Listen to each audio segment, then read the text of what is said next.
રાષ્ટ્રીય સ્વયંસેવક સંઘનો ગુજરાત અને સૌરાષ્ટ્રનો સંયુક્ત સંઘ જિલ્લા વર્ગનો પ્રારંભ તારીખ 16/5/2025 વૈશાખ વદ ચોથથી પાટણ નગરની ભગવતી ઇન્ટરનેશનલ પબ્લિક સ્કૂલ ખાતે થયો।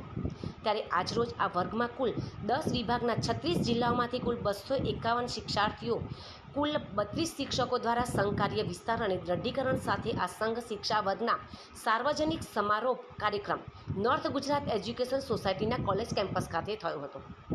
સંઘ શિક્ષા વર્ગના સમાપન શિક્ષાર્થીઓ પોતાના દૈનિક જીવનમાં સમયના મહત્તમ અને અસરકારક ઉપયોગથી સ્વસ્થ અને સ્વદેશી જીવન પદ્ધતિના પાઠ અંગેનું પણ પ્રશિક્ષણ મેળવ્યા બાદ આજે શિસ્ત, સંયમ અને વાદ્યોના તાલે લયબદ્ધ રીતે નિયુદ્ધ દંડ યોગ ક્ષમતાના પ્રયોગો પ્રદર્શિત કર્યા।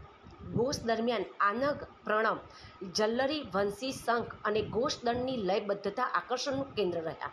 આ પ્રસંગે કાર્ય કરનાર અતિથિ વિશેષ તરીકે ઉપસ્થિત રહેલા શ્રી નારણભાઈ પટેલે જણાવ્યું હતું કે રાષ્ટ્રીય સ્વયંસેવક સંઘ સાંપ્રત સમયમાં દેશમાં રાષ્ટ્રભાવના અને રાષ્ટ્રપ્રેમને શીખવે છે।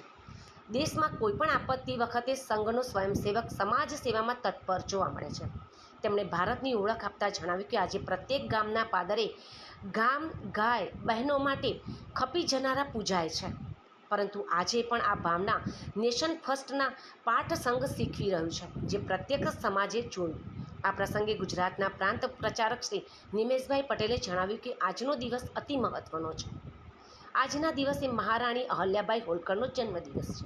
એક સામાન્ય પરિવારની દીકરી ઇન્દોર અને માળવાની મહારાણી બની અને કાશીથી લઈને કન્યાકુમારી સુધી ધર્મની ધ્વજાઓ ફરકાવી હતી, અને માટે જ આજે પણ કહેવાય છે કે દેવી અહલ્યાબાઈ પુણ્ય શ્લોકા અહલ્યાબાઈ। તેમણે સંઘ શિક્ષા વર્ગ દરમિયાન સવારે 4:15 કલાકથી લઈને રાત્રે 10:30 કલાક સુધી સતત 15 દિવસ સુધી ગુજરાતના 36 જિલ્લાના 251 શિક્ષાર્થીઓની તત્પરતાનું પ્રાત્યક્ષિક આજે સમય વચ્ચે મુકાયું છે।